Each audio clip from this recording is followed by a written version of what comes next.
Yes, so it's been a long time, but yes, I used to see. How do you know it? Oh, she's from Forest. Yes. I'm from MontPIRG. Yeah, she was just here, so she talks about it.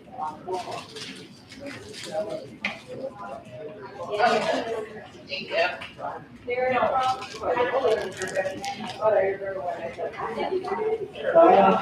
when I worked at the depot as a waitress, and she was in college. So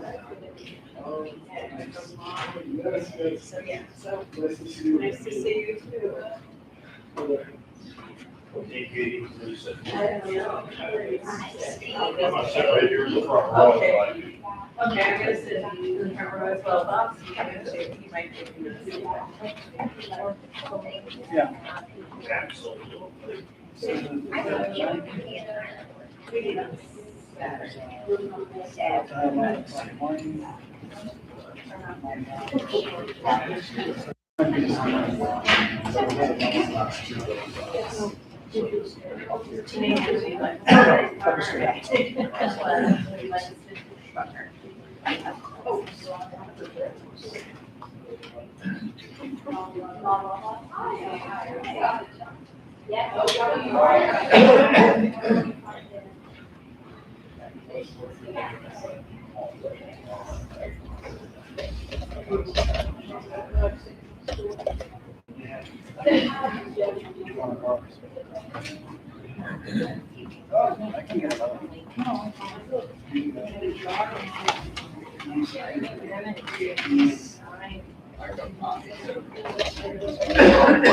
It is not.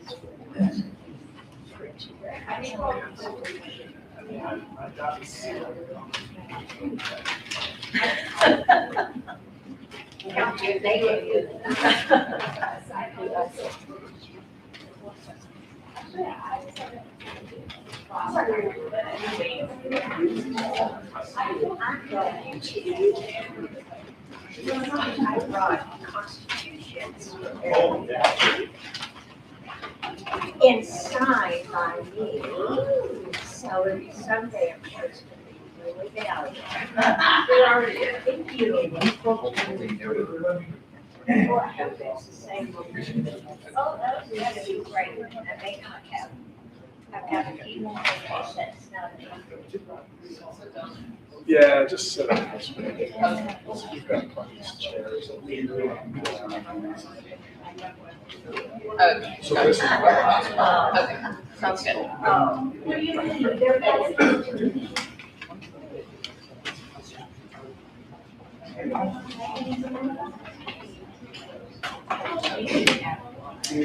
Yeah. Medium sign. Hey. How you doing? I'm seeing you in a month of Sundays. It's been a while. So you're considering?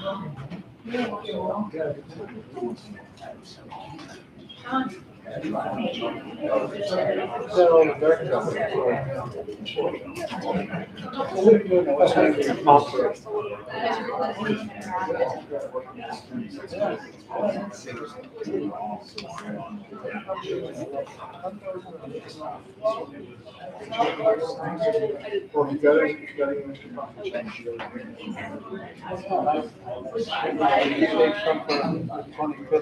The amendment? Stuff. It's time. I think it was Rich.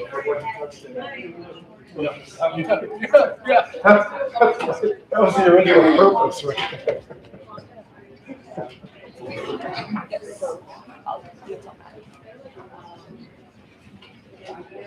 Having people.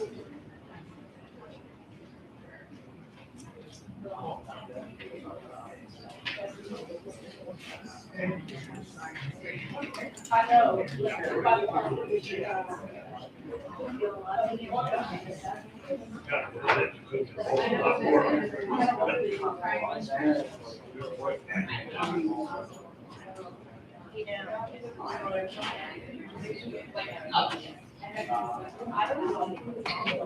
So I'm trying to close off this class too. How you doing? Have a good day. There's nothing wrong with busy.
Oh, I won't tolerate it anymore, it doesn't even hear.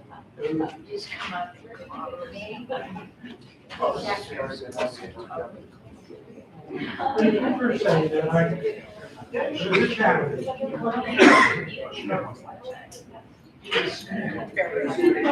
It looks very soft here. Really? I'm kidding.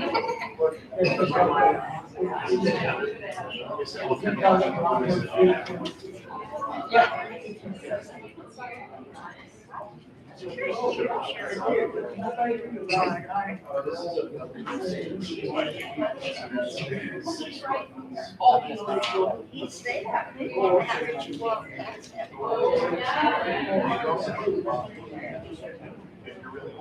Oh, you had dinner with Steve? Did you get your copy? I did, and I saw that you signed it. Okay, Thank you so I much. did. I appreciate it. Do you like signing something? She signed it right Oh, yes, I actually. Yes. Hello, lady. Okay, so that you get it. There. Thank you so much.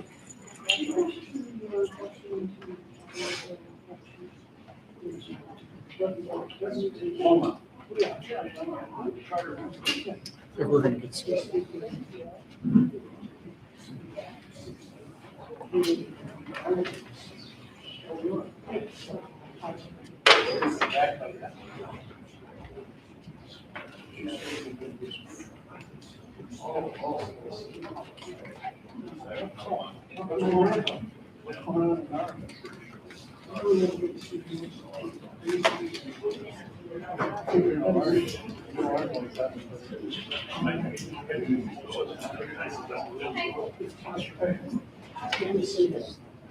Hi guys, how are we doing today? Perfect. To hear, I want to thank you all for making the time to join us. I know you guys are all very, very busy, especially this time of year.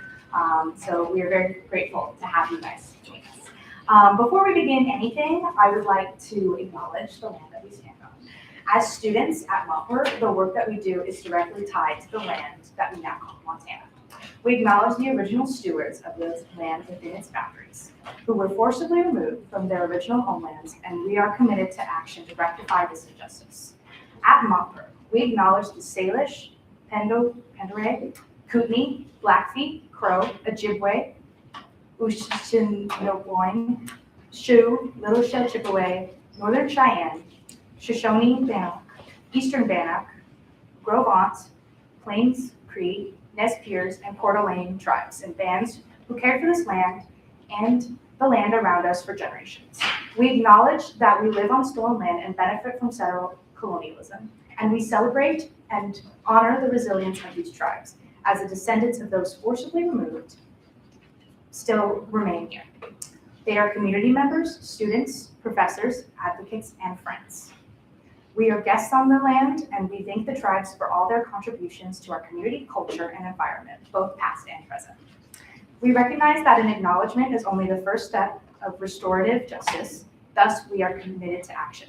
This means we are constantly learning more about the cultures of Native Montanans, advocate for decolonization in higher education, help in the work to prevent identity-based harm and violence, advocate to protect the rights and enfranchisement of Indigenous peoples, and celebrate with Indigenous people whenever possible in our advocacy work. We want to empower you to join us in our mission to create tangible, positive change too. Thank you for that. All right. Our agenda for this evening is simple. A brief introduction, hear from amazing panelists about the upcoming Supreme Court hearing taking place this Friday, April 10th in the Denison Theater, starting around 9:30. And then we want to hear from you. What's on your mind about the Ellingson v. Montana case, the protection of our Montana Constitution, and threats to our democracy? Right, MontPIRG is proud to host events this week in our constant, regular, and ongoing fight to protect Montana's public interest. If it were not created 45 years ago, someone would need to come along and invent MontPIRG today. It's that important to our democracy, our community, and for providing exceptional educational experiences for Montana University students and our future as civic leaders. My name is Ava Walker. I'm a MontPIRG intern. I became an intern with MontPIRG in January 2026, and to get more comfortable in student advocacy and working with groups, as well as learning in a more hands-on environment to work through political and environmental advocacy. For my main project, I am working with the Ellingson v. Montana case to get students involved and showing up to the actual case on Friday, as well as working to inform students on campus on the CI 132 bill and nonpartisan points. All right, some background for you. The 2023 legislative passed SB 93, which undermines and corrupts the power of the citizen initiative and direct democracy progress as is established in the Montana Constitution. The Supreme Court case being heard this week, Ellingson v. Montana, is an effort by the plaintiffs to defend our constitutional power as citizens to submit and vote on ballot initiatives. MontPIRG is an amicus party in support of their effort.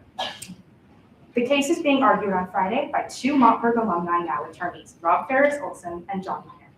Tonight, we are fortunate to have several plaintiffs in the case to share their thoughts.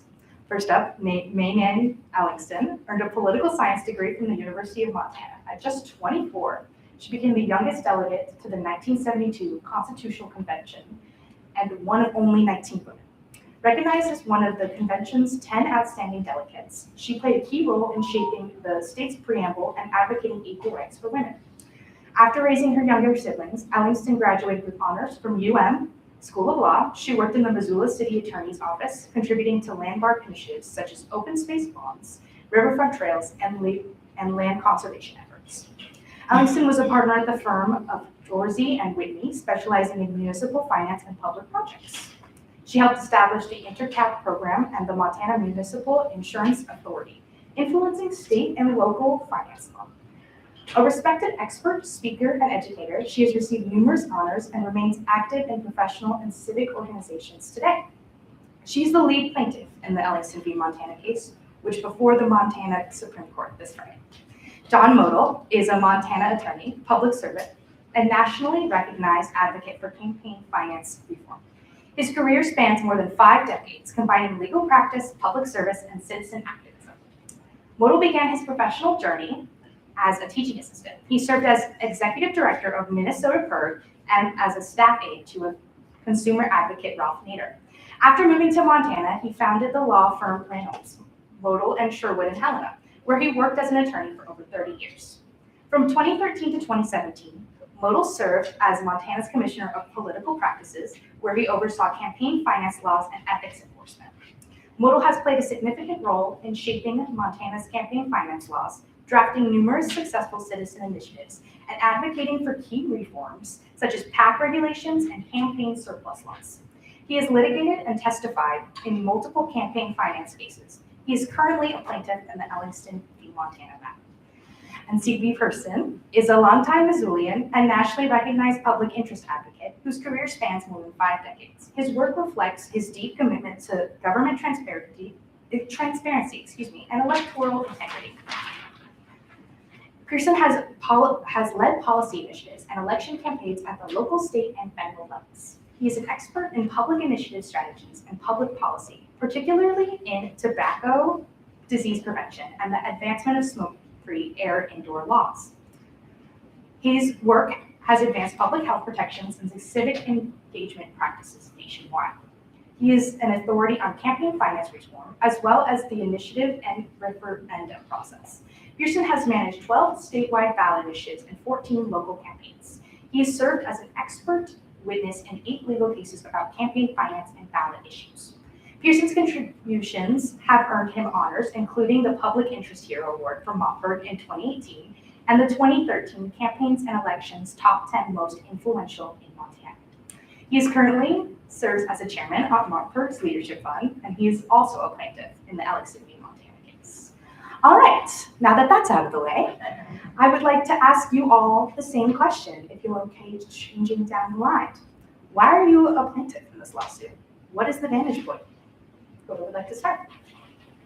Well, I certainly will start. Now, I don't know that I know how to operate this. Can you hear me? I can, but I don't think you're on. Okay. Should be a The little green light. little green. There should be a switch right at the top. Oh, Alex. Go ahead and talk. Good? All right, perfect. Thank you. Thank you. Well, first of all, thank MontPIRG, Dean, for sponsoring this event and having us here. My perspective in being a lead plaintiff and wanting to talk with you all tonight really stems from the fact that I was a delegate to the Constitutional Convention, responsible for the words that will be interpreted by the court. And so I have a stake. I feel I have a very strong stake. There are only 7 of us delegates left. And so I feel like I want to use every platform I can to advocate and uphold what the delegates proposed in 1972 and what the voters approved in June of 1972. So I come at this not so much from the litigation part of the cases, but really about the history of initiative and referendum in Montana and what that means. And I could go on, but. Do you want me to restate the question? No, I think I'm okay. I think I remember it. But I do want to correct one part of the introduction. It was a wonderful introduction. I was a teaching assistant at the University of Montana. So it wasn't an abstract position. So Maynan is the plaintiff in a lawsuit which says that the Constitution of Montana is not being followed in regard to the people's power of lawmaking, otherwise known as ballot issues. And if you think about how the Constitution works, so Missoula had no King's Day, indivisible, marched on the streets. Thousands of you marched. Helena had no King's Day, put 3,000 people on the Capitol lawn. Now, why didn't Helena march on the streets? You might think choice. It wasn't really. It came down to this. Every municipality in America, in regard to assembly and in regard to speech, and its First Amendment, the U.S. Constitution at 6 and 8, the one that Maynan wrote, has provisions about how you do something when it comes to assembly or when it comes to speech. And in regard to parades, assemblies, you have to get a permit. And a lot of the municipalities have a provision that you don't get a permit unless you're insured. Now, that particular provision, does that make sense? Does that interfere with speech? Does it interfere with assembly? It does. Every court that has litigated on that has found that to be an interference with the constitutional right of assembly and expression. Missoula, sophisticated that it is, and this won't surprise you at all, has 2 exceptions to its requirement of permits. You do not need to get a permit when the assembly concerns an issue of religious expression or political speech. So you can march in Missoula without insurance. And Indivisible is not an organized group. They're a local part of a movement, of a national movement. So they don't have formal structure.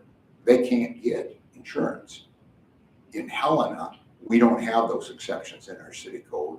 And given the time crunch, the No Kings Rally occurred where it could on state property. That is how the Constitution comes in.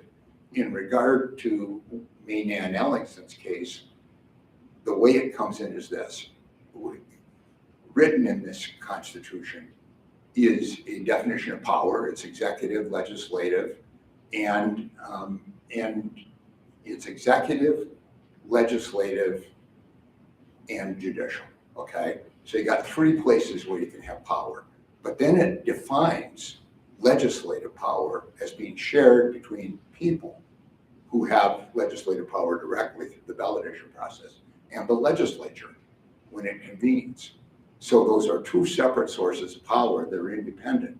The legislature met, and CB is going to talk about the circumstances, how they did this.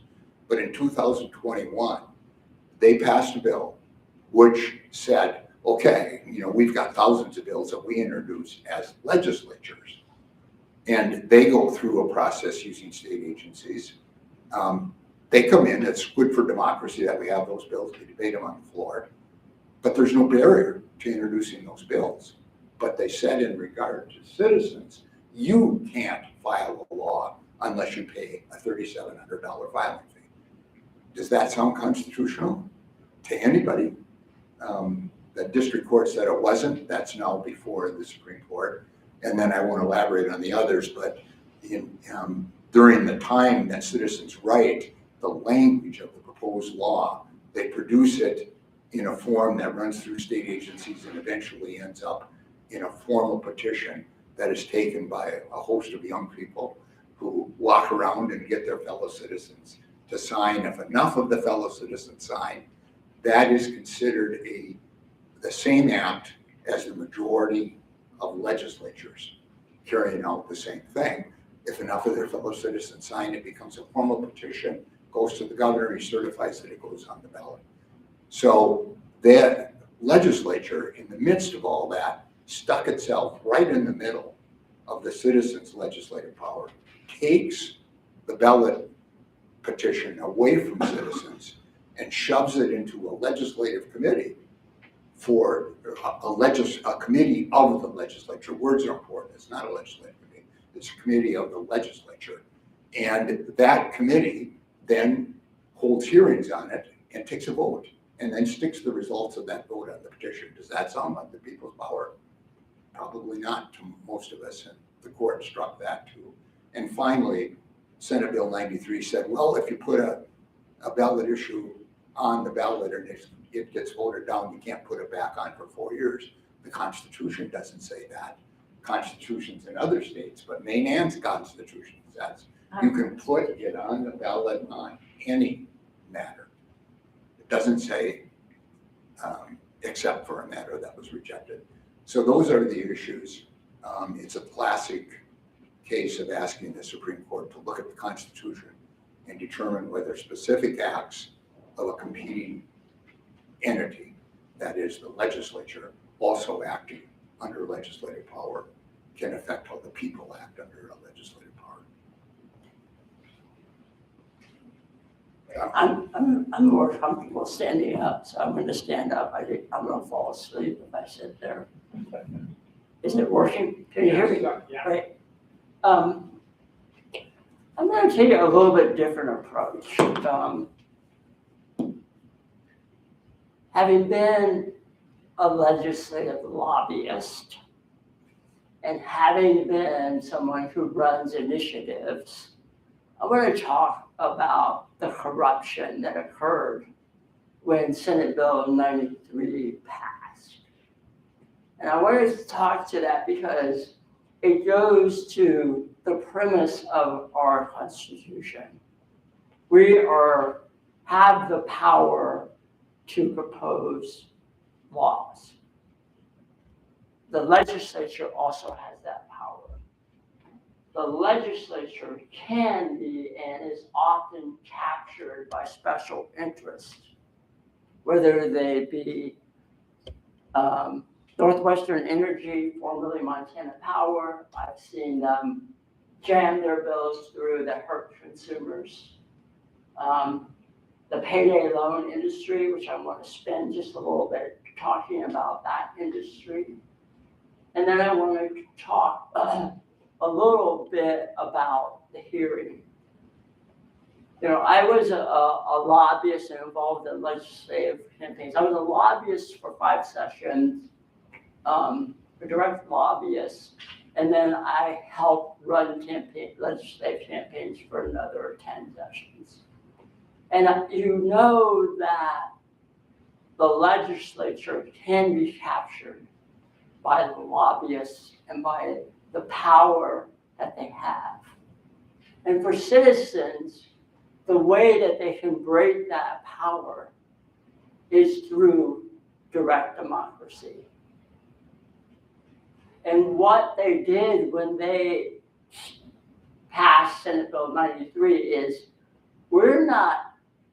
this is the Chamber of Commerce and other interest groups. We don't think it's right that citizens have that power, and we want to control it because we're losing key issues at the ballot process. Now, I'm going to talk just a little bit about that day. I drove over to Helena on my own. I was a volunteer, gave testimony, got there early, Senate State Administration Committee in February. Got a seat, plenty of empty room, seats, small room, much smaller than this room, probably holds 12, maybe 14 members of the audience, plus the committee. I get in there, I'm sitting down, and I notice that the lobbyists for the bill from the chamber is very, very active with the chair of the committee. I'm going, this is a little strange, something's going on, right? And so as the committee convened, the chairman said, I'm sorry, all of you opponents will have to leave the room because we don't have enough space for the proponents. Normal decorum, if you don't get there early, tough crap, right? You have to hang out in the hall. But no, they cleared the room of all the opponents, and we had to go down the hall. And the only way that we could listen to anything was on a TV screen in a big open space. So we couldn't hear any of the testimony. We're the opponents. So the first speaker comes up in the chamber, and she hands out a totally new bill, a totally rewrite of Senate Bill 93 that no one had access to until 15 minutes before the hearing, except the proponents. And that was the chair of the committee's bill, who then turned over the hearing to the lobbyists. And so that's what I say is one of the most corrupt things I've ever experienced. And it was orchestrated. And conveniently, they had no copies available.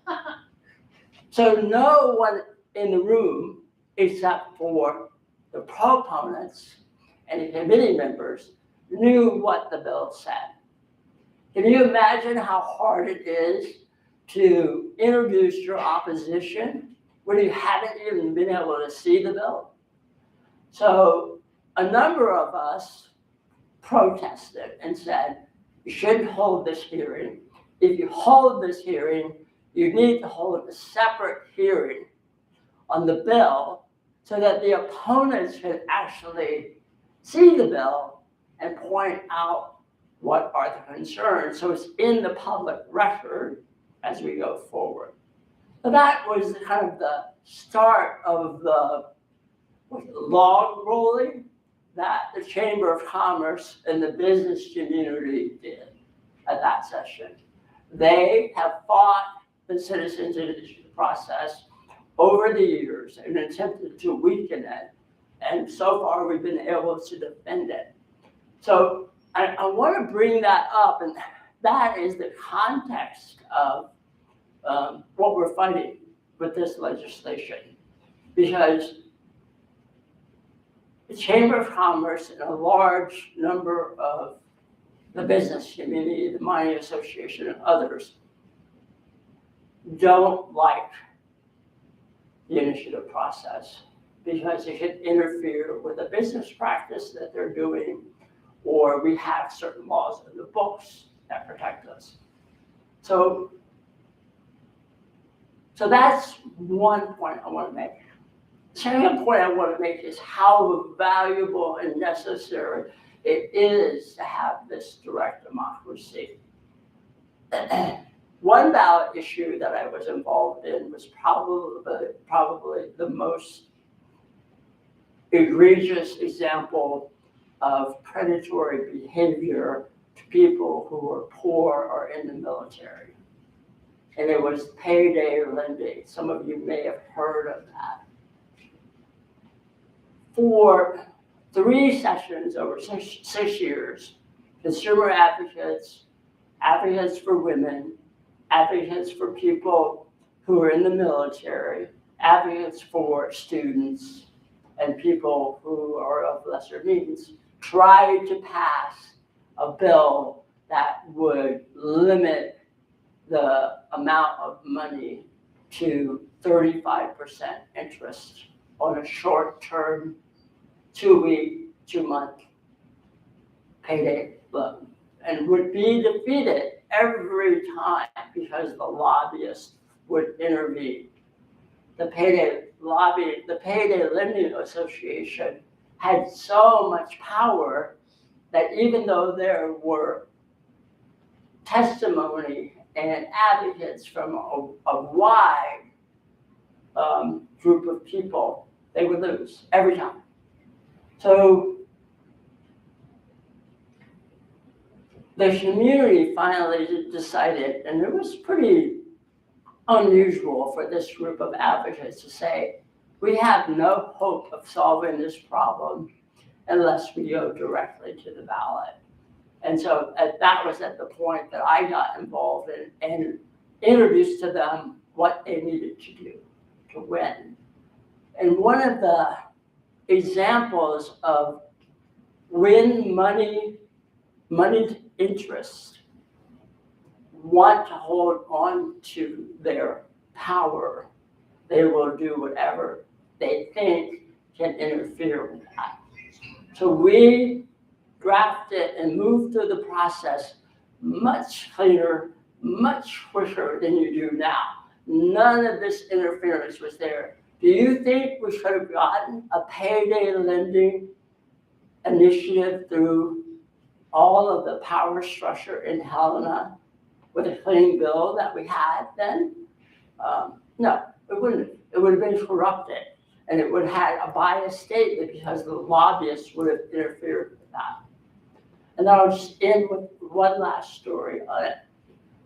We qualified, the industry sued us to try to prevent it from being on the ballot, right? And they were so corrupt that they hired private detectives to track petitioners and to develop a narrative that the signature gathering drive was improperly done, and therefore the ballot issue was illegal, and it went to trial. And we were able to defend the process, and it went so much that that they tried to see a private investigator before the judge, and the judge ended up not allowing it, saying how corrupt this was. The payday loan industry hired one of the big powerhouse law firms in Montana to represent them. We won that case, we were able to go onto the ballot, and we won the law. And we would not have been able to do that, that's my point, without having this direct democracy tool. And now we're faced with Senate Bill 93 with what I would say, because I'm a plaintiff, a corrupting influence where this power could be taken away. I think the law is clear. I think we have a good case, and I think it's time that we assert this power. We're going to need it more, I believe, and we're going to need it to address some critical issues in our society. So that's my story. Thank you. All right. I was wondering if it would be a good time to open it up to you guys to ask questions. Perfect. I'll start with you. Thank you. So my recollection is initiative and referendum is something that was adopted, my recollection was.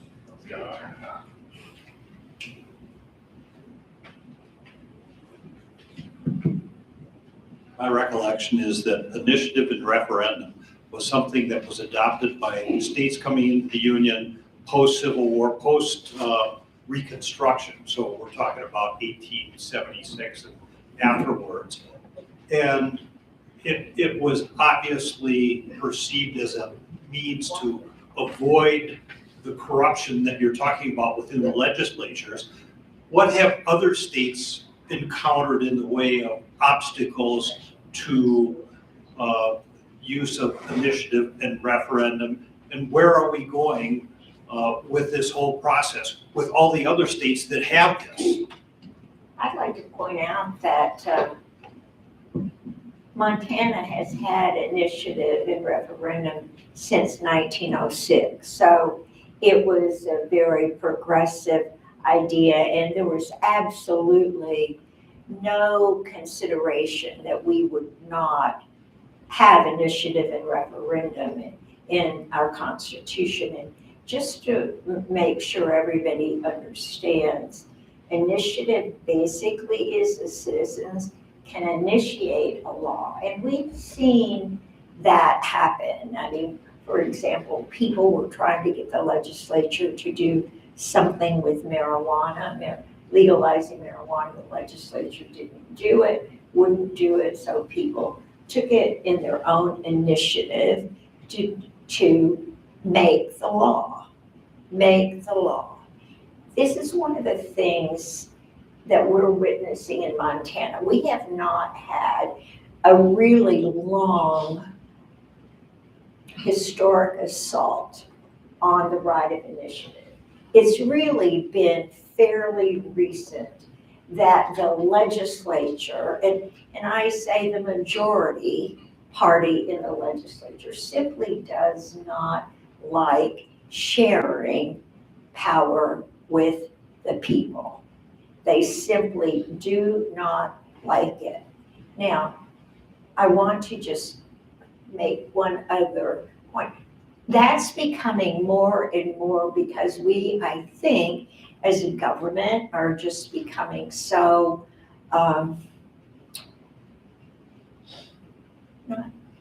just combative in the legislative power. One of the things that I think anybody would notice is that as the legislative majority has gotten so big and so overwhelmingly Republican, they think their power is greater than it is, or that it's not just they don't want to share legislative power.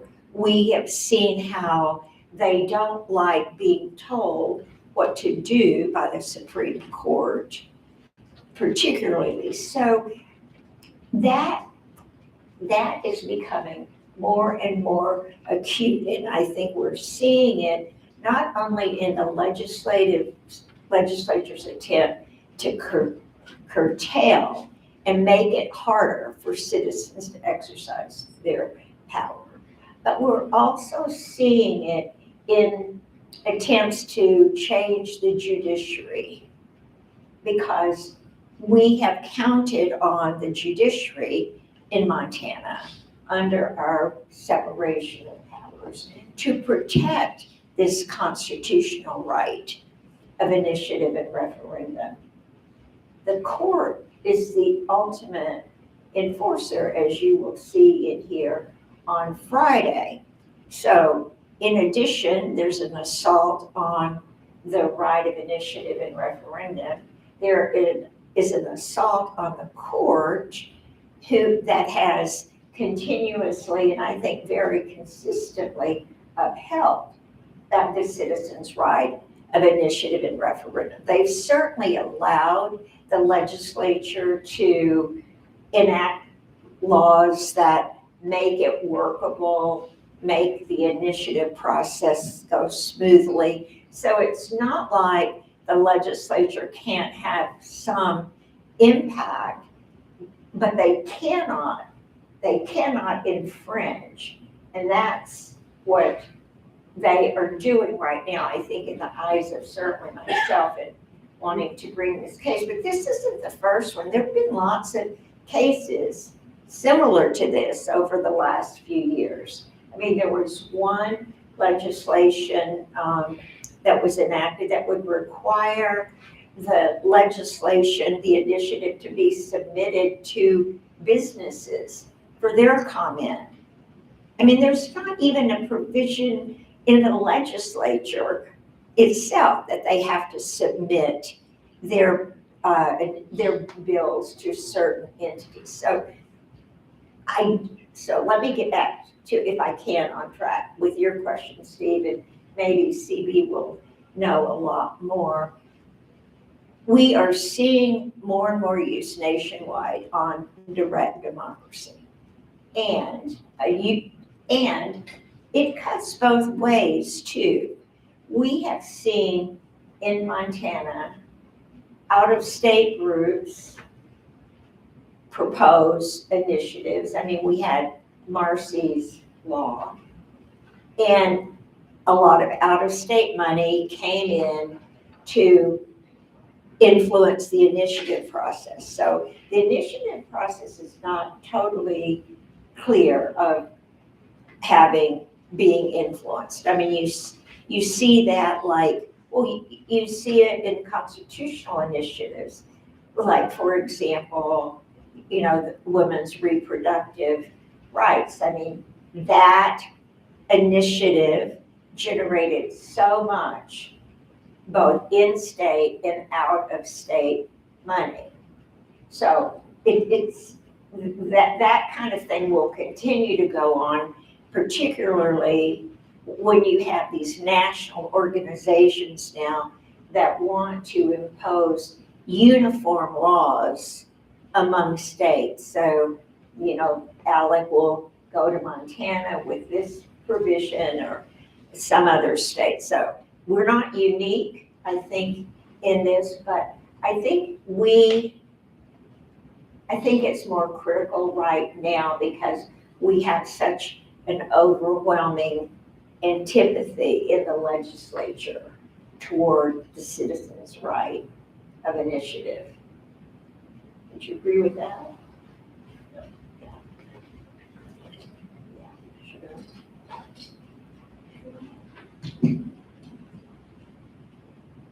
Yeah, I've had the privilege of having conversations with Maynard on many occasions, and one of the things that we had discussed was, this is not Montana 1972 when I came here. This is Montana 2026. And if we want to project into Montana 2046, I suspect the state's going to look very different. There's a lot of development that's taking place right now, and you've touched on some of this, which is, how do we get back to equilibrium? It can be good for you in one case, bad for you in another, with some of the initiatives. If I'm looking down the road and thinking about data centers, that's going to be a major issue in the state of Montana on multitudes of different fronts. That means a lot of money coming in from outside. It's maybe Republican today, it could be Democratic 4 years or 6 years from now. So how do we educate ourselves to equilibrium that at the moment? I clearly hear what you're saying in terms of the makeup of the legislature, but that can change and probably will at some point.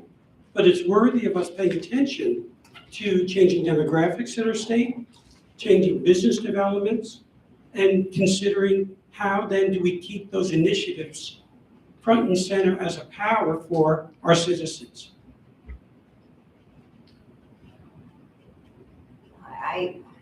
I have a thought on just about everything. But listen, the Constitution, where the initiative and referendum provision is so simple, it's so straightforward, it really doesn't need a lot of interpreting. So I think the main thing is to make sure that when we see legislation or other encroachments, we have to have a citizen action to bring about a lawsuit that will challenge that encroachment. Because if we can keep the constitutional language clear and preserved by the courts, it doesn't I don't think it matters what party is in.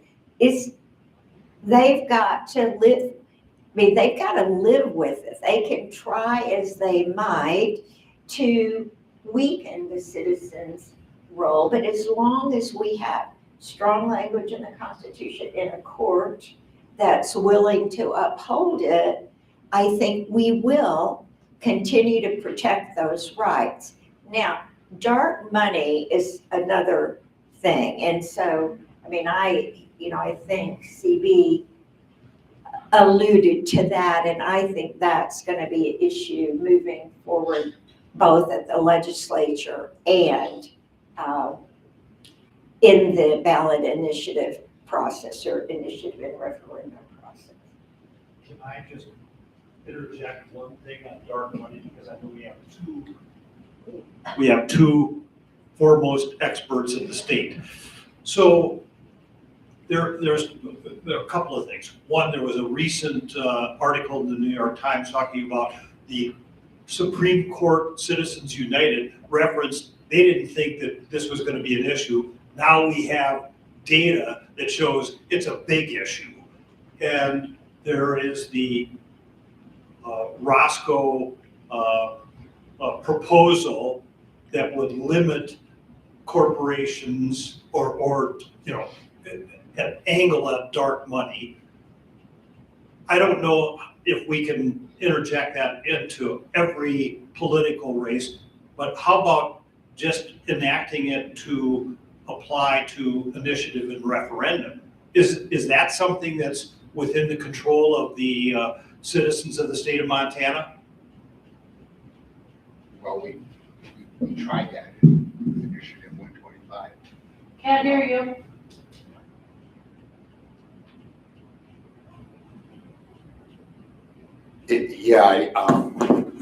We did pass an initiative which was 3 sentences long, but it forbid use of the corporate checkbook in an initiative and referendum campaign. Passed it in 2000, following the 1998 election, when 7 tobacco companies spent more to defeat the tobacco tax on the ballot than all other races in Montana combined. Governor,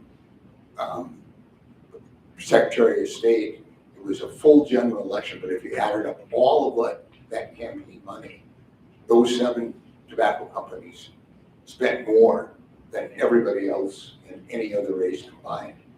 And so that passed. It passed in every county in the state by a wide margin.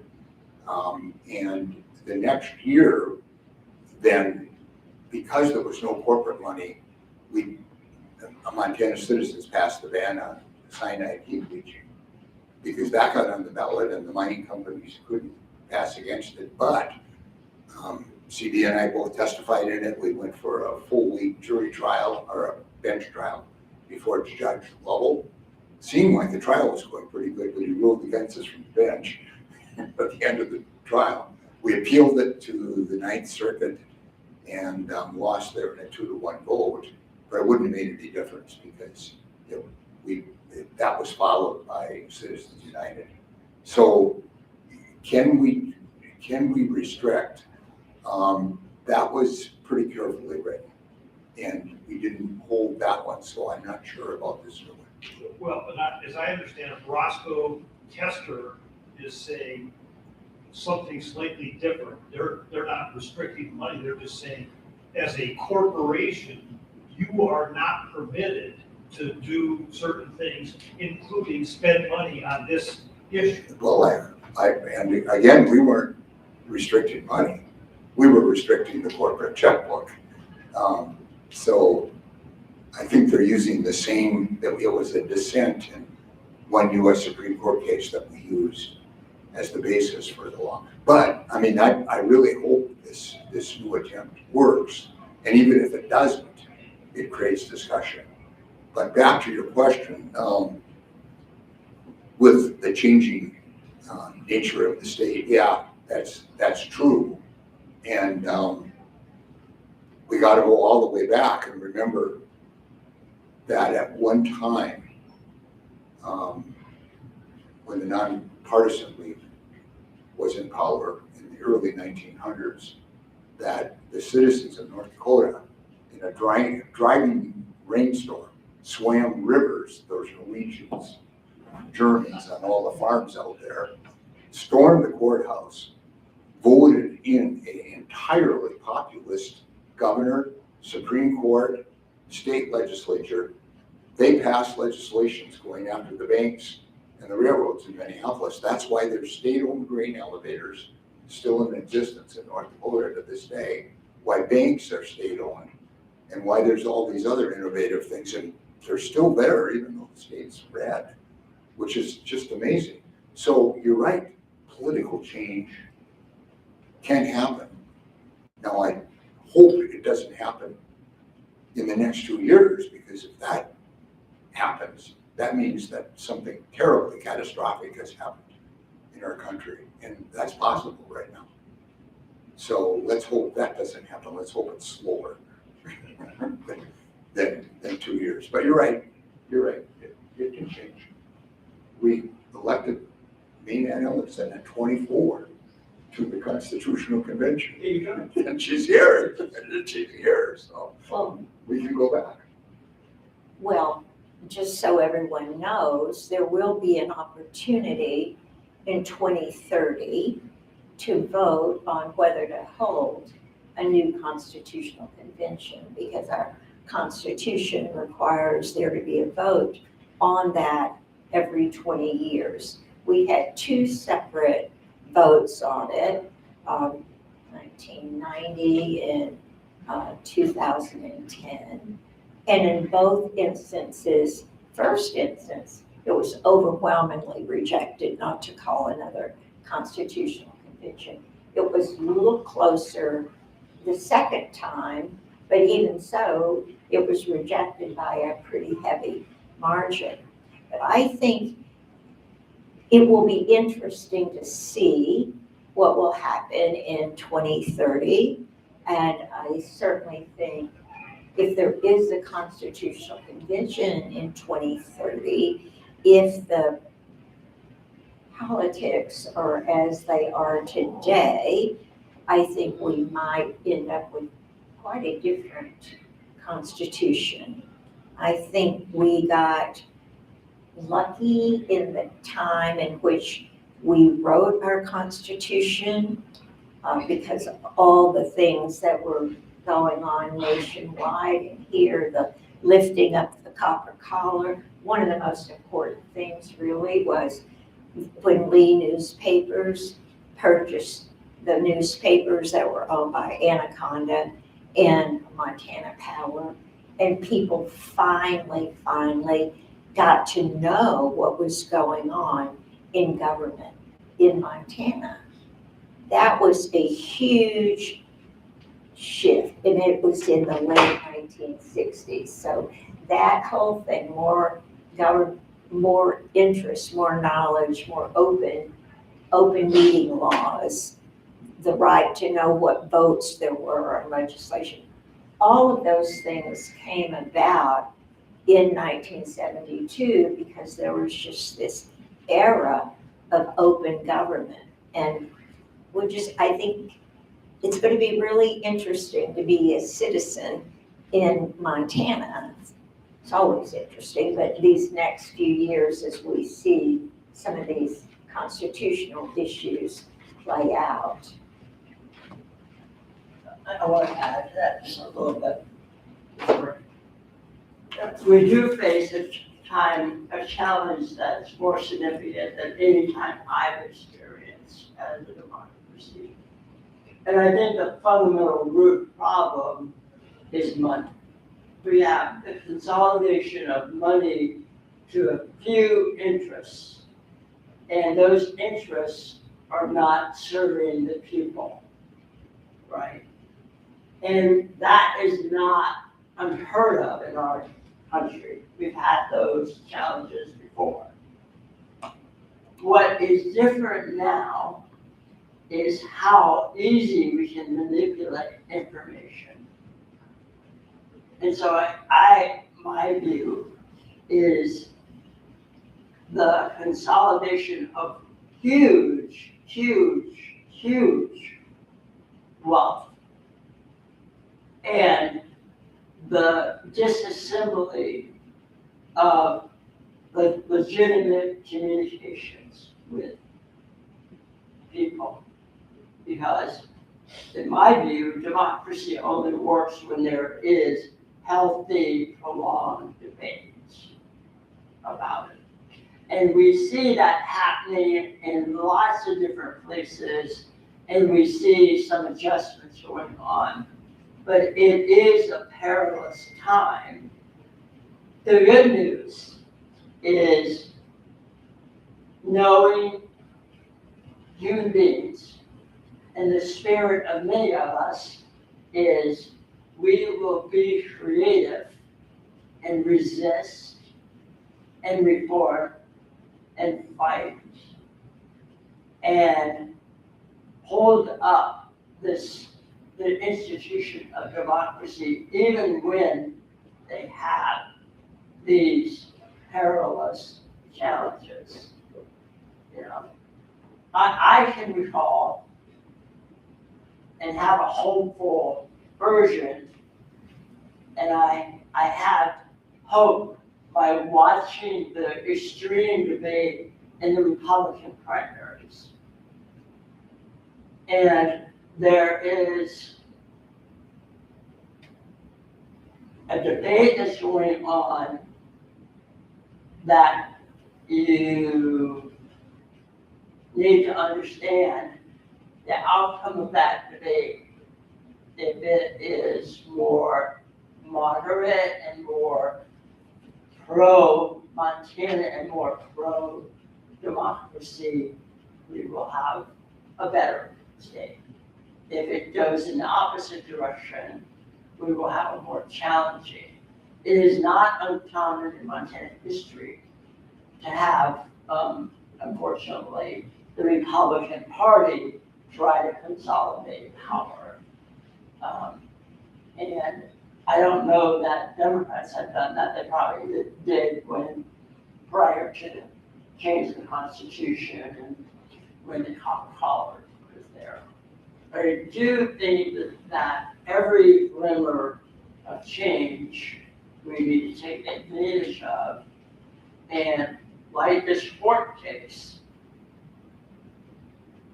winning this court case opens up and preserves an avenue and a set of opportunities that can be used for reform and can be used for change. And I think that's, if you're sitting in Alabama, for example, and you want reform, you don't have this avenue. Fortunately, you're in Montana and you have a set of choices, a set of opportunities that others don't have. I know we're talking about the bigger picture, but at the fundamental level, the corrupting power of big, I'm not talking about $1 million money. I'm not even talking about $100 million money, which is what we used to talk about. We're talking about $10 billion $100 million. And for them, contributing $100 million for change out of their, $10 billion set of assets is like a dime from my budget. So that disparity is what it needs to be called out and challenged. So I have those strong opinions about this for that. Thank you. Yes, I wanted to ask a question. Thank you for this conversation. So as I understand it, the reason why we gathered here today was to discuss the Supreme Court going through on Friday, the Senate bill that was passed in the Montana legislature. Essentially, for those of us who are fairly uneducated, you didn't really address the Senate Bill 95. You talked about the corruption, and as I understand it, you mentioned the tremendous corruption that led up to the passage of this bill. You didn't actually say what their bill, what was wrong with it, all the initiatives or the aspects of their bill that you disagreed with. Maybe that's not important. The important thing, as I understand what you said, was that the reason you're challenging this is because of the corruption of the process that went through the legislature to get this bill. So that was my first question. The second question about this is essentially, it seems like because we have, you're talking about federal issues. We're talking about Montana state issues, and we're talking about federal issues. In a way, they're very, very different because Montana is extremely rural. Generally speaking, there isn't an emphasis in the state of Montana on education in general.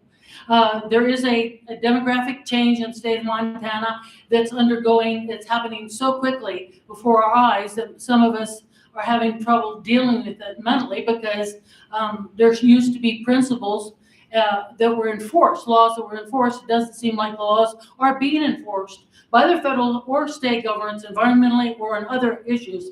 But the bottom line is we have an issue on the federal level, we have an issue on the state level. I don't know if it's worth even debating those issues because it seems like the federal issues have their own priorities. We're all now waiting for our president to bomb another third world country into kingdom come. So we have no choice. We are going along with this, and we're all feeling inept. We're all feeling extremely depressed and overwhelmed. But God bless you for being here talking about Montana issues, because the basis is our home, Montana, where we are. So could you address that issue about the Senate Bill 95? Yeah. Thank you. Say that again. Okay, so John's going to address what our lawsuit is about, and there's 11 different provisions. But essentially, what I want to go back to is, and John will cover the bulk of this. It's a constitutional guarantee that we have the right of direct democracy, and it cannot be interfered with by the legislature. Right?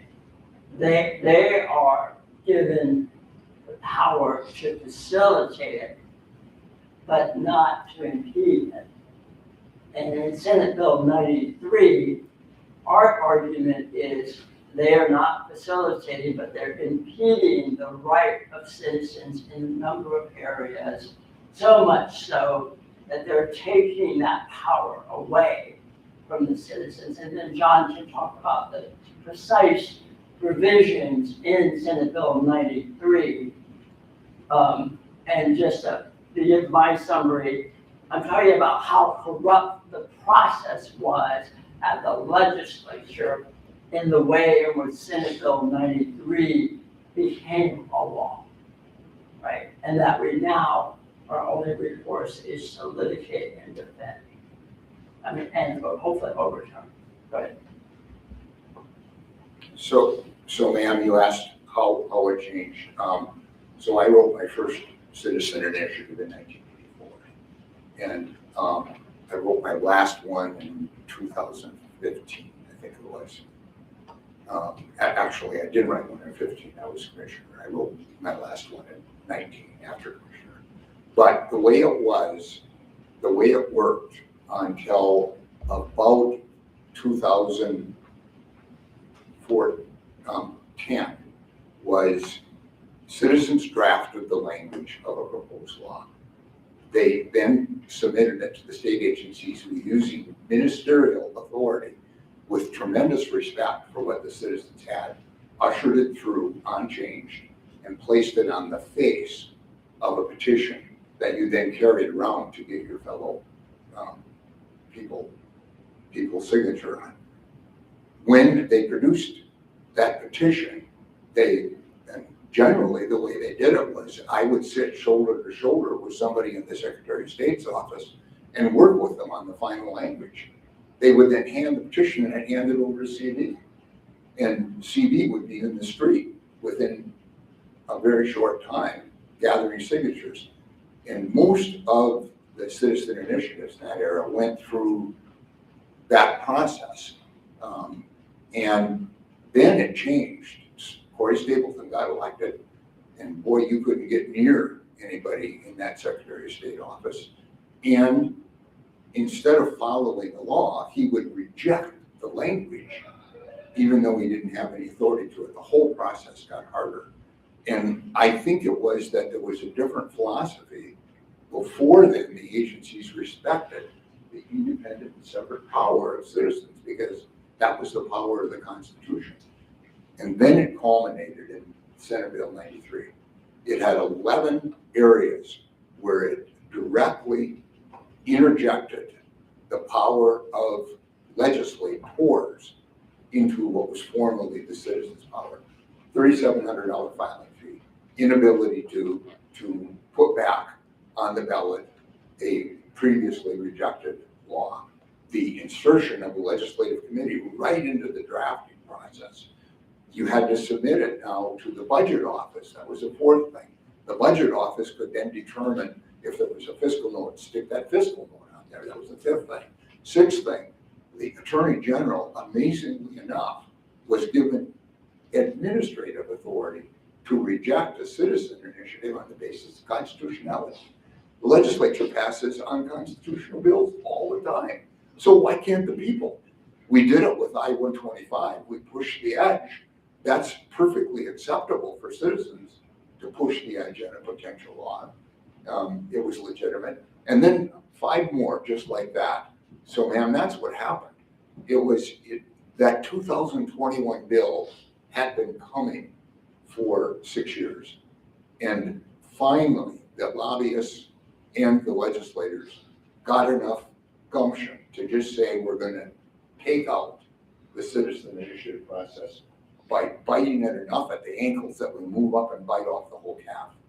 And that's what they did with Senate Bill 93. We filed in state district court deliberately on all 11 before Judge Minahan. And you remember Red Minahan was a legislator from Anaconda. Well, this is his kid. And he was a legislator from Helena. He's a great person. He is a traditional liberal. And to get him to move as far as he did meant that you really had to have a good case. He found in summary judgment on 3 issues, the 3,700. He didn't go to a trial. He said, you got to try these others with witness testimony. But it was more important that we get the Supreme Court to say, yes, there is a citizen power. And the legislature cannot deal with it if it impairs. They can't pass a law that impairs that power, interferes with that power. And that's where we are. We're now before the Supreme Court. If they set the standards that we're hoping they will in their decision, we will then go back and go into trial on the remaining 7. We will put witnesses on who will say, if you want to put a negative business interest statement, which is another one of them, on the face of a petition, do you think CB would have ever been able to pass payday lending and get this? No way. There would have been a negative statement on that thing that was longer than the proposed law itself. So we'll go back in, we'll put witness testimony on the remaining 7. And if we win these 3, I think we'll win the remaining 7 too. So that's the plan. And Maynard and I may be right there yet. And Savita, of course. But, he's younger than we are, so. Any more questions? Maybe from student questions?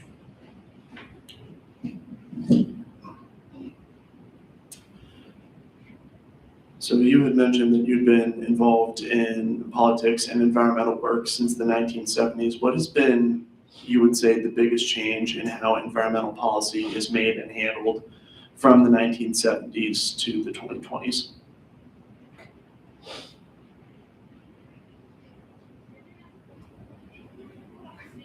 Well, I don't think there is any question that the right to a clean and healthful environment, as articulated in the Constitution, corresponding obligations, has made a tremendous difference in the physical environment in Montana. I can remember my campaign really centered around putting in the right to a clean and healthful environment, because in those days, you could not see the mountains from the smog and pollution from Horner Waldorf. Our waters were being poisoned. The air everywhere well, not everywhere, but certainly in Columbia Falls and in Butte, we had open strip mining, and there was no obligation to reclaim lands taking minerals. So the way the Constitution works, it sets out this basic right, and then it directs the legislature to enforce and provide for that right. And certainly in, I would say, the next 10 years after the Constitution passed, the legislature was very, very good in implementing the provisions of the Constitution. And actually, there was a legislator from Billings the year before the Constitution who had introduced the Major Facilities Siting Act. So there's been no question that there's been a big improvement in Montana's environment. Now, right now, I think we are at a crossroads because, as you know, we've had to litigate the right to a clean and healthful environment, what it means, the legislature's responsibility. And here is one of my biggest concerns, is that the court has to enforce and say, Montanans have the right to a clean and healthful environment. But the court can't make law. And what has happened is the legislature has, by and large, as of recent, ignored the constitutional mandate. So that was kind of what was issued in the Hell case, because the legislature had basically said, we're not going to consider climate change or any of those effects in any of our rules and regulations. So I guess my point is one or two. There's been an improvement. It's critical that citizens groups, I saw Vicki Watson back there at one point, for clean water, clean air, citizens group bringing cases to enforce that right is going to be the only way that it will ever fully be implemented. I think, we've got, and you guys are probably more competent to speak to this than I, but, we've got the federal issues in terms of water and air and how that overlays and affects what is going to happen in Montana is anybody's guess. I mean, there's still going to have to be more litigation, I think. Jonathan, you've been really involved in the environmental movements over the years. Do you, Well, she needed to get. yeah. Out of my expertise. Well, I think Maine's had it. We came a long way. Can't hear you.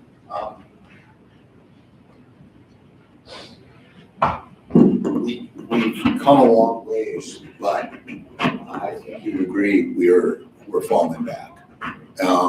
And that's where we are. And we're gonna have to find a way to regain that. The last book I read, probably you read it, was Ministry of the Future. If you guys have read that. The Ministry of the Future was set up to deal with climate change upon the failure of government to deal with it. And they were supposed to persuade government to do something to improve the world, to lower the elements and the things that were causing change. They had no success with probation. They had no success with pressure, and they did have success setting up a black ops group. So, I mean, I hope we're not at that point, but we're at a point where we need to do something. And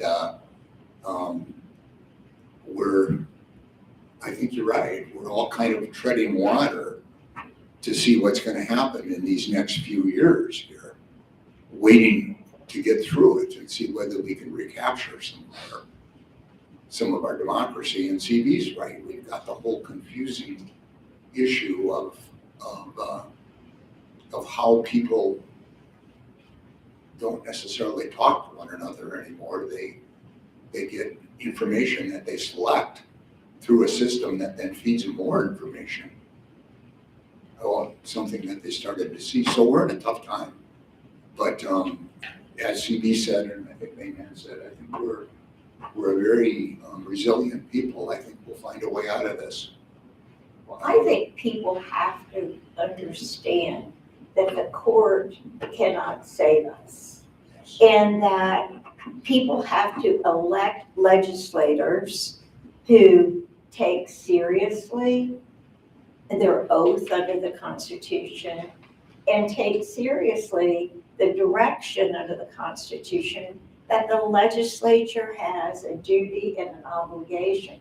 And voters should put the candidates on record or make them take a position on how they stand on the environment. The same with the governor. We've gotten lackadaisical, I think, in demanding that our legislators take positions on those things. And what would you propose? Asking, what would you propose? What do you think about this? There's just not that discussion, but it's all, we're talking about the power of initiative and referendum. Well, the most basic power that people have is the right to vote, the very, very beginning, and having an informed electorate that demands the legislature take stands on what's in the Constitution. That's what I think. Originally, you wanted to know if we had any advice to students. Do you still want to know that? Of course. So I thought about that. Did you think about that at all? Okay, so here's my advice to students. You want to fly fish, right? And you can go out there and have a heck of a good time just throwing the fly out there. But it takes time. You got to learn. And it's the same way with hiking. Everybody likes to hike, but you get better when you learn. So here's my advice to students. Engage in citizenship acts in the field, at the field level. Carry an initiative petition on a petition you like. Get signatures from your fellow citizens. Carry leaflets, carry petitions, march. Engage in the very basic acts of citizenship. And you're going to learn a lot about your Constitution. You're going to learn a lot about yourself and work with a group. work with a group and gain those citizenship skills. For those of us in my era, we didn't have that choice. We had the Vietnam War, we were ready to be drafted, and we marched because that was something that was in our face. Students today have to be more deliberate, but that's my advice to you, is, this isn't just about math and football at this point in your life. You should engage in those citizenship acts. That's my advice. Thank you.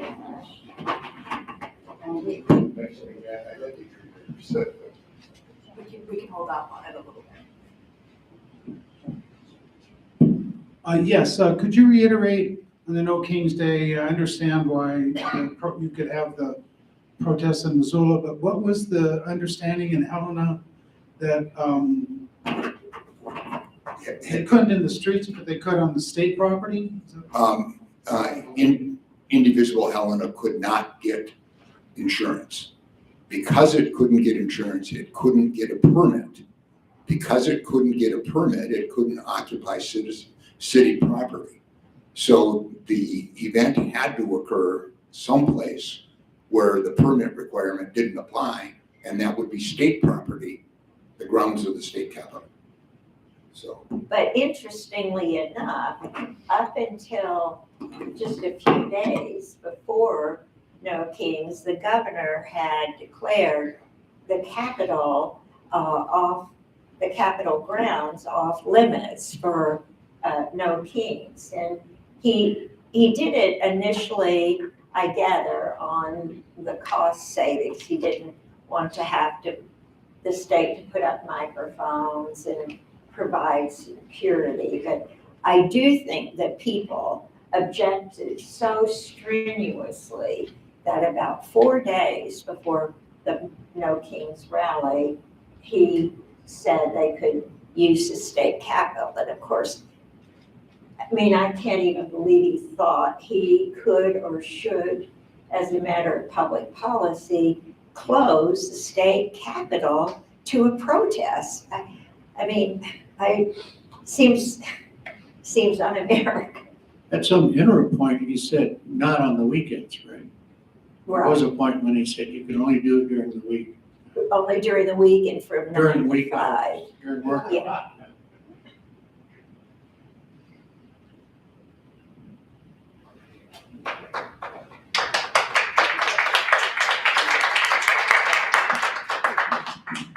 Okay, there's going to be a little test. Who knows the difference between initiative and referendum? People-sponsored legislation versus a rejection of the legislature's passage. Right, and on referendum, this is important to note, the legislature, they can pass a bill and say before it goes into effect, we want to submit it to a referendum of the people. So it can come from them, or the citizens can do the petition to have a referendum. And then if enough signatures get on the ballot pending the election, that particular piece of legislation will go in abeyance until there's a vote. Okay, I just want to make sure everybody understood that. And when we're talking in this lawsuit, we're talking about legislative initiatives. You all know that the Constitution can be amended by the initiative process as well. Now that's new in the 1972 Constitution. We had legislative initiative under the old. But being able to amend the Constitution by initiative is a major change. And we've witnessed a couple of examples of that just in the last 2 years, particularly with respect to the woman's right to choose or be responsible for her health decisions. And if I could just take a minute, because I think it's a really important thing to think about. So when you look at that issue, our Supreme Court had held, kind of consistent with the federal Supreme Court, that our right of privacy in the Montana Constitution, which is an explicit right of privacy, there's no right of privacy in the federal Constitution. So when the court decided Roe versus Wade, they had, based on precedent, based on the right to be safe and secure in your home, they concocted or developed a right of privacy, but it was all judicial made, not constitutional. In our case, when we met in 72, there was no question that there would be a strong right of privacy in our Constitution. It was not even controversial. It's basic as Montana. So kind of following the precedent, I think, of the Supreme Court, our court, the Montana Supreme Court, held that the right of privacy extended to women's choice. So then what happened, just like with the initiative process, the legislature starts snipping away at that right, making it be done in a hospital or not letting, I can't think of all of the different techniques they use. So citizens could have continued to rely on the Supreme Court to interpret the Constitution that way in the right of privacy, but I think they decided we're taking a cue from what happened at the US Supreme Court level and know they could change their mind. So we're going to put it clearly in the Constitution of Montana, so you're not relying on the courts of court changes and so on. So I think that's a real common or current example of people using the initiative process to amend the Constitution and kind of why they did it. Hope that helps a little bit. I don't see how right of privacy deals with abortion rights, though. I'm confused. How does that right to abortion go with right of privacy? Well, the US Supreme Court in Roe versus Wade basically said a woman, there is a right of privacy, and under that right of privacy, a woman has the chance to make or the right to make healthcare decisions. So that's how that arose. And when you kind of think about that, we're much better off in Montana by having the right of privacy in our Constitution, not just for that purpose, but for a lot of other purposes. But at least for the time being, I think, that issue just simply has to go away to some extent because it's now in the Constitution. And so, that doesn't mean they won't still try to pass legislation, but it's going to be harder when you've got an explicit provision, right? Yeah. Okay, well, if there's no more questions out here, I have a couple things I'd like to ask you guys, if that's okay. Okay, so the first thing is I want to move away from students and more so towards citizens. For the citizens of Montana, what should we do to protect and preserve our constitutional rights?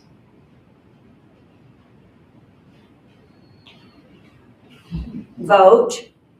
That's a big one, yeah. Be informed.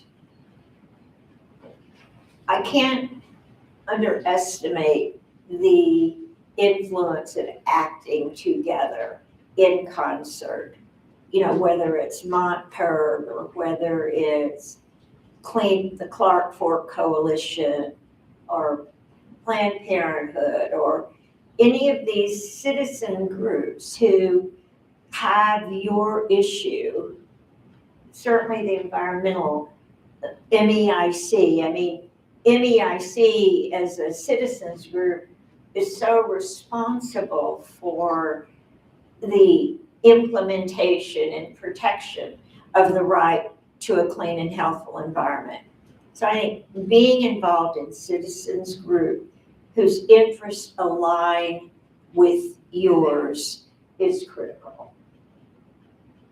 Yeah, I want to add to that. It's what gives you power is working together with others. And whether that's with a formal group or a coalition of groups or in your neighborhood or in any situation, I'm lucky to be part of the plaintiffs that were brought together in this case because of their different connections and their different views and their different involvement and engagement. There are strong Republican leaders that are part of the plaintiffs that I have a tremendous amount of admiration and have worked with them.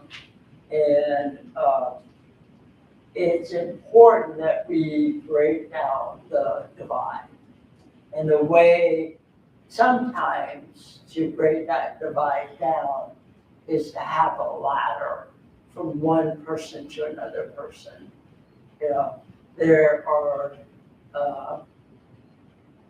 legislators that I have fought with and been disgusted by who we both like an intermediate person, and that has helped us form relationships and helped us to have civil conversations. And that's one. The other one that I would say is a Montana tradition, which is, and I did this once or several times, and I got in trouble for it, is I told the governor, 2 different governors, they were wrong. And that they shouldn't do what they're going to do that wasn't right for the citizens of Montana. And I would have never done that if the culture of Montana hadn't surrounded me. Does that make sense? Like, I feel like I have equal power in Montana that, having worked in other states, you do not feel. So I remember several people saying, "Why did you do that to Governor Rosso?" And I said, he was wrong. He needed to be told. And the same thing with Steve Bullock, when he was doing something that was really stupid, I just said, no, that's really stupid. You don't want to do that. And if you do it, I'm going to oppose you all the way through. There was some legislation. And it worked. So, It's probably better than suing them, yeah. which we're doing. I mean, I don't think that puts us in very good standing. I think sometimes you have to do that. I mean, all of us, up here, we've been through so many different battles over the years that the most important thing is that we do battle, right? I think we all agree with that. We may pick and choose, but that we never get too comfortable or too afraid. So. Do you have a favorite initiative or deepest disappointment over the years of all the ones you've been involved with? That goes for all of you. Yeah. Well, the most fun was clearly the payday lending one because of all the corruption that they did. And fortunately, working with John and others, we were always a step ahead of them, and we knew what they were going to do. So that was a lot of fun. And I knew from that issue, and there's other ones, that there was real harm that was going to be mitigated. And I remember we did a town hall, and we had several people in the military who had, been abused and faced bankruptcy. And when you know you can turn the switch bad to good, I get really excited by that. I've done 5 different ballot issues around tobacco. So I'm pleased at where we stand in Montana in terms of preventing that disease and smoking. There's several that and these are constitutional amendments that I feel horrible about. And which shows you, the initiative process can be abused if people don't pay attention. The one that I think is so ironic is that we have the most progressive Bill of Rights of any state, yet we have a constitutional amendment that says marriage can only be of opposite heterosexual. So we've got that in our Constitution, and a lot of money from out of state came in and really they put a lot of money in that. And it was going on in California at the same time. But I think that's really bad. That's in our Constitution. Another abuse that I have seen of the constitutional initiative process, oh God, Abe's there. I'll get in trouble, but the Montana Association of Realtors, they very self-servantly got a constitutional amendment through that prohibit a realty transfer tax. Almost every state has a realty transfer tax, and it could do us so much good right now on affordable housing if we could have a tax on the transaction, the sale of some of these really high-priced houses. They got it in the Constitution that the legislature could never even consider that. And that just galls me, but it shows if you've got enough money, and it's hard in the initiative and process business to put together an interest group that will oppose that. Where do you get the money to fight something like that? So you've got to just be vigilant and pay attention and not let some of those things happen again. So my favorite, I know this can be mine. So my favorite is the campaign initiative. It's my favorite because how it passed. MontPIRG students got a bus, traveled all over the state, got a bunch of signatures. Chris Newbold, now a slick lawyer with Elks, went all over the state with a briefcase full of money and was flashing it around saying money in politics, and it passed overwhelmingly. And then started the lawsuits. We won, CB testified, I testified in federal district court in Billings, appealed to the Ninth Circuit. We won there, came back. That same lawyer out of Indiana came back again, sued again before Lovell when Bullock was running, and he threw it out, and then Ninth Circuit stuck it back in. So we held that law, 100, 200, 400, the lowest campaign contribution limits. We held that law for over 2 decades in the face of extreme opposition. And it only went when money became so overwhelming that it really didn't matter if we had a few bucks out of people, I guess, in Montana, that the money came in elsewhere because of Citizens United. So the Montana legislature then amended it about 2 sessions ago. But it withstood all that pressure. So that's That's my favorite one that I ever worked on.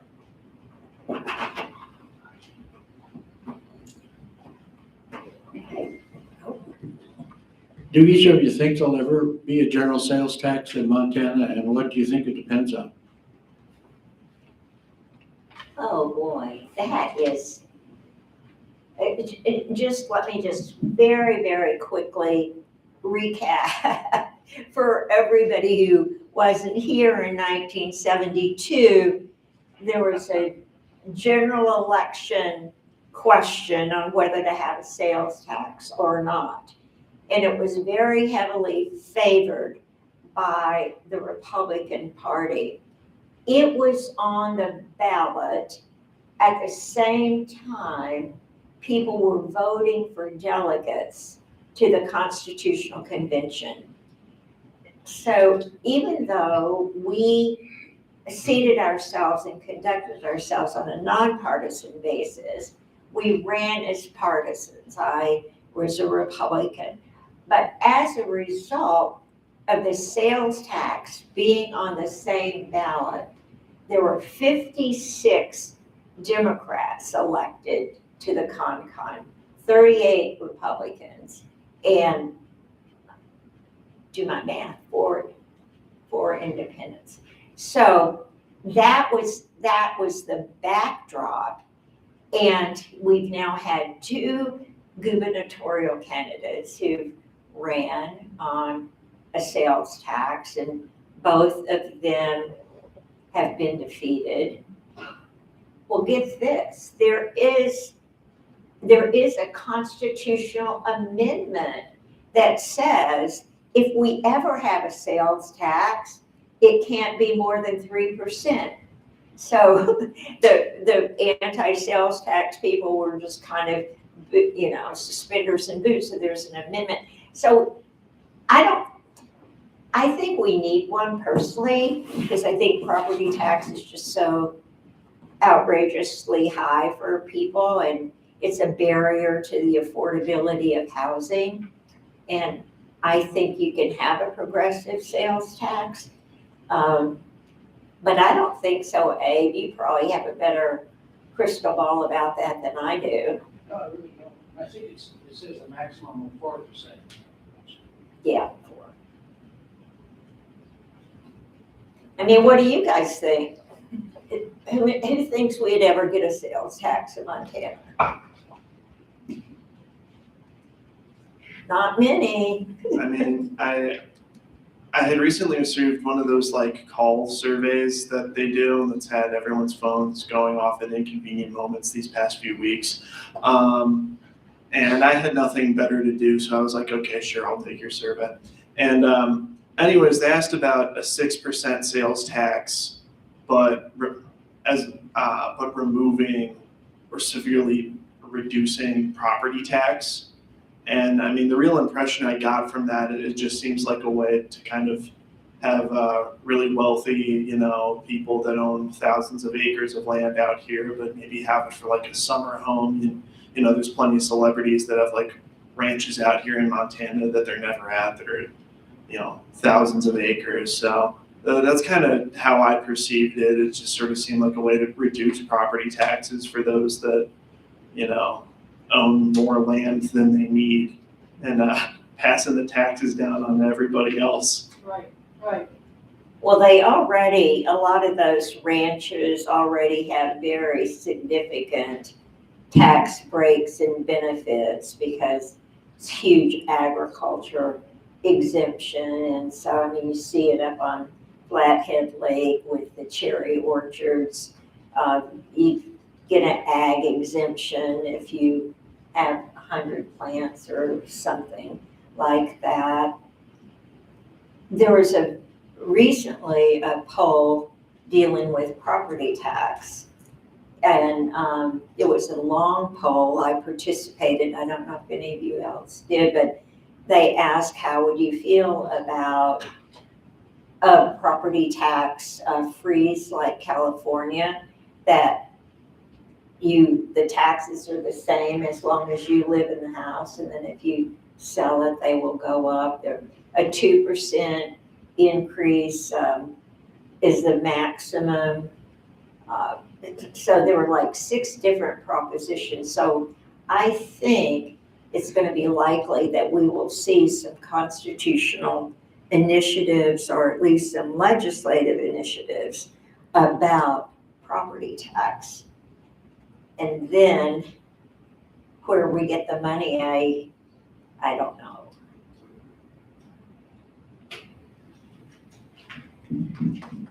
Any more questions from you? I could go on and on, but I'll keep it short, I guess. Okay, so you've talked, the 3 of you have talked about corruption and billions of dollars going into politics to make it so that the people who have money can keep the money. And my question to you is, how would direct democracy keep that corruption away from our laws and our legislation? It doesn't.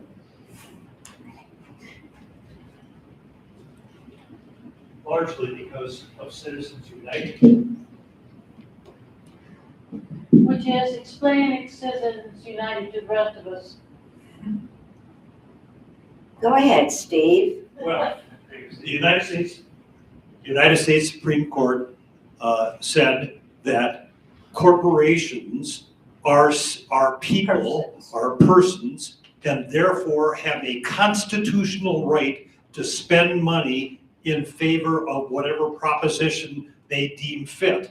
And, for those people who are originalists, among them a number of Supreme Court justices, I am sure that the founding fathers are rolling over in their graves thinking that corporations are persons. But nonetheless, the Supreme Court in their infinite wisdom said these persons are now going to be permitted to spend whatever monies they want with no ability for us citizens to identify who the people are behind these corporations who are spending this money trying to influence whatever initiative or legislatures that they're trying to influence.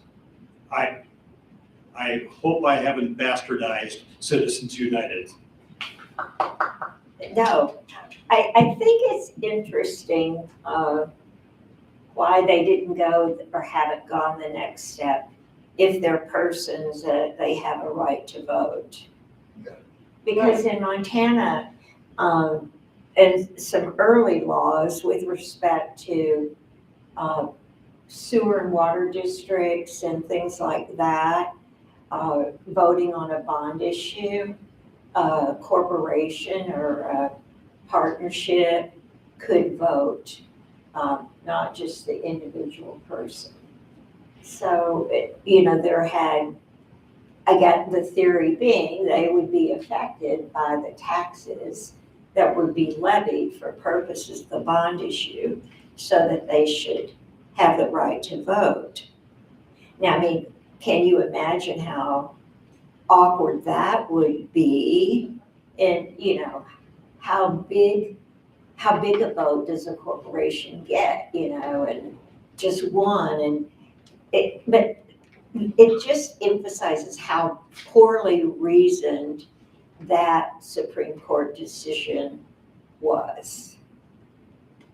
And almost everybody agrees that it was poorly reasoned, and maybe we just need a different court. I'll agree with it when I go to a corporation's funeral.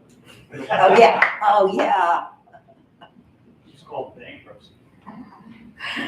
Those expenditures are all, corporate check, they're all subsidized by taxpayers too, because it becomes an expense on the expense sheet. So we pay for those guys that write those corporate checks. And the stockholders do too. And then I guess for me, I want to ask again, how, as the class divide continues to get bigger and the top 1% continues to gain an egregious amount of money, how are we as citizens supposed to combat this? the simple answer, I think, is organized, but what does that mean? Can't hear you. Oh, sorry. The simple answer, I think, is to organize, but what does that mean? Organize what? And I think, we need to elevate our champions. We need to have all of the above strategy that says, legislation at the local level, state level, federal level, and just keep pushing the boundaries, There is a constitutional amendment effort going on. There's several other efforts that are going on. And the more debate that we have and the more creative opportunity that we have. I think we're up to 24 states have called for a constitutional amendment to overturn Citizens United, and the magic number is 35, something like that. So that would set us up in a certain, place to overturn and addressed it as a constitutional amendment. Hard work, long work. It's been done faster on certain key issues, and certain issues are still hanging out there. Like the Equal Rights Amendment. Exactly. So, but I think that's one avenue for sure. I think it's gonna take, I think we're at a point where if we don't have chaos, we're not gonna have new order. And it's going to take something catastrophic and chaotic beyond anything we've experienced. In the populist moment, it begins with whatever date it was. This is a moment that these people are gonna remember forever. The Texas people that had been oppressed and were without hope were all coming in wagons to meet and assemble to form a populist movement. And they were driven to that. I think, and those of us who came up in the first Earth Day and the anti-war, we were driven to that. And so I don't know what's going to happen with the young people today or how they're going to do it, because I don't fully understand the technology that people use back and forth. But I think if we're going to survive, there's going to be a chaotic moment, and there's going to be reorganization out of it, and we need leaders to lead us out of that moment of chaos into a new order. And hopefully it'll be democratic, and we'll end up with. But remember May Nann's story, 24 years old and a young widow, and she finds the internal strength to get herself into a leadership position, and she leads. Well, there's another constitutional convention in 2030. Hopefully there will be really bright, young, educated people who will be poised to run. And there's always a legislature. No shortage of things to do. One thing I want to say, we haven't really mentioned it, but like in pro bono, like this case that we're plaintiffs in, we're not having, or at least I'm not paying the legal bills a year. So we have something wonderful going on in Montana. We have some nonprofit public interest law firms who dedicate themselves to bringing cases that protect the Montana Constitution. So we have 7-Up Law, we have Cottonwood. They don't charge.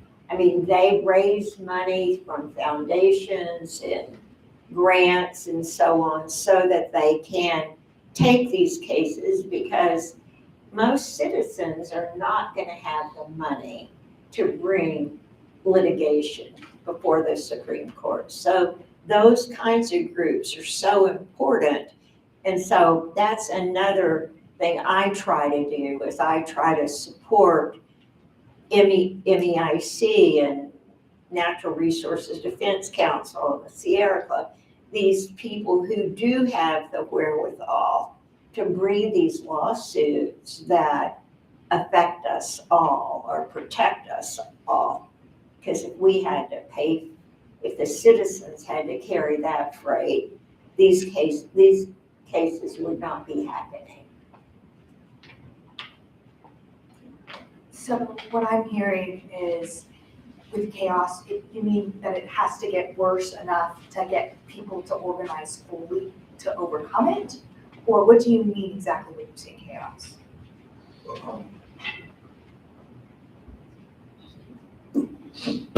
So when young people organized in the late 60s, early 70s, there was actual violence going on, and not very many, but there was a great fear in the power structure that they were losing the next generation. And so they gave power to they let them organize public interest research groups. The environmental groups formed, and there was power given to citizens that they never had before. And But they took it. they They took it, or a vacuum emerged, but we're in an era right now where we're losing power, not gaining. And But you see some good examples, I think, the way the citizens of Minneapolis wasn't that one? stood up and,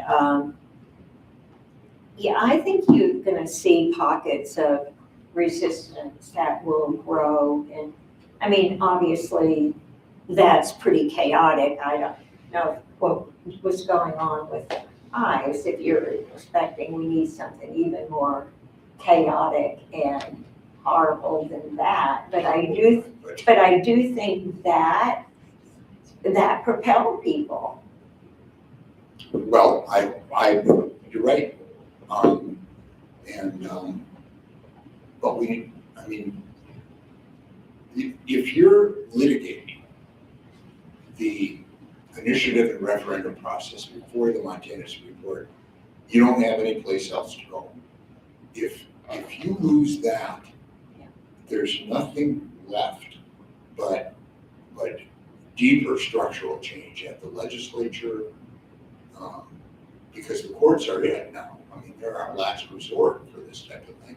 And you can't use your last resort forever.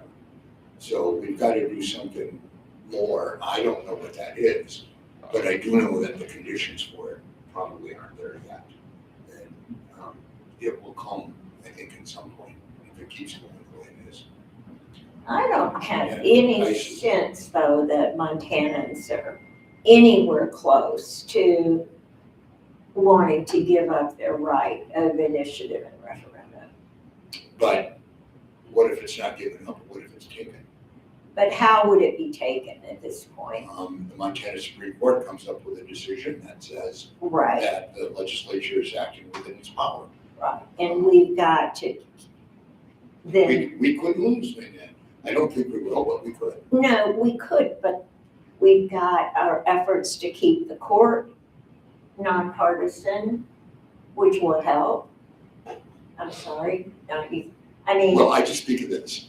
What if they do what Colorado says, and they say we can't walk on the bottom of a river in Montana, so we can't fly fish up the little Blackfoot anymore? I mean, that could, and we're only 2 votes in the Montana Supreme Court for losing that, because that was something that the court established. So I'm not taking it for granted that we couldn't end up with a judiciary in the Supreme Court that could take our initiative and referendum rights away from us. They can't repeal the Constitution. They can just say the Constitution. Yeah, but no, we've got too many citizen groups. We're not gonna let that happen. Well, we're trying. I know, You we are, You we are, are. everybody is, but, No. but, You gotta keep fighting. I mean, no democracy's guaranteed. we do, Gotta keep going. we do, we absolutely do. That's why you guys are all here tonight. Very, very true. Okay, I'm sorry for holding you all hostage, but I have one more thing that I would love to get your opinions on. And that is, you've talked about wanting young people to become more politically engaged. And my offer to that is I find it that difficult to be young and to get politically engaged because there are so many other things, with cost of living being expensive, with as a student, with loans and college being expensive. And even in all of this, having access to media and reading news in between, it can be very overwhelming. And my question to you is, how do you not get overwhelmed? How do you stay cognitive of the decisions you're making so that you can continue to fight in a way that's responsible?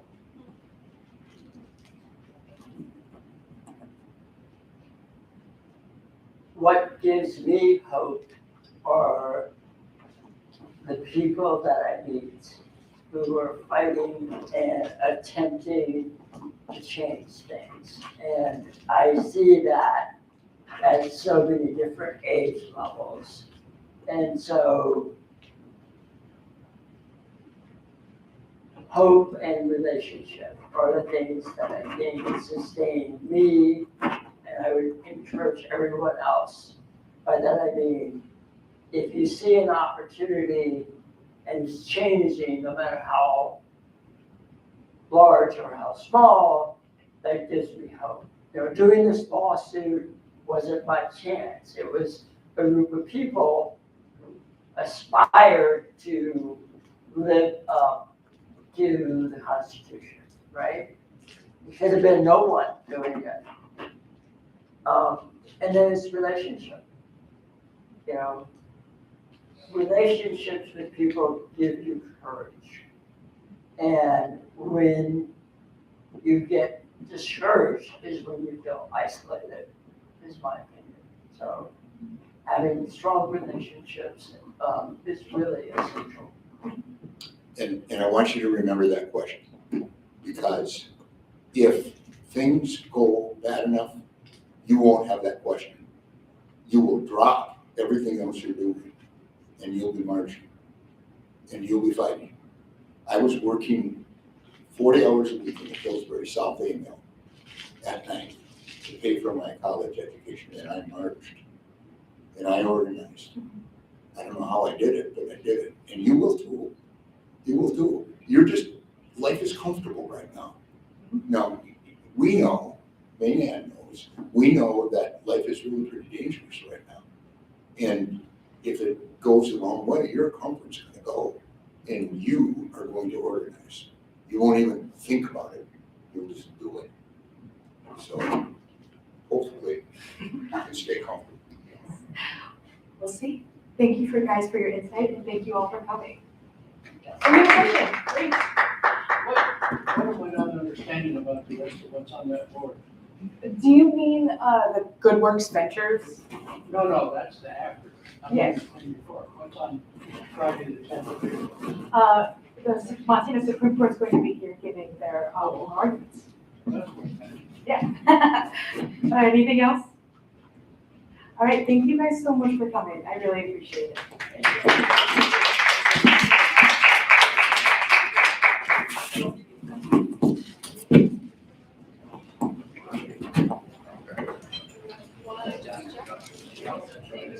you.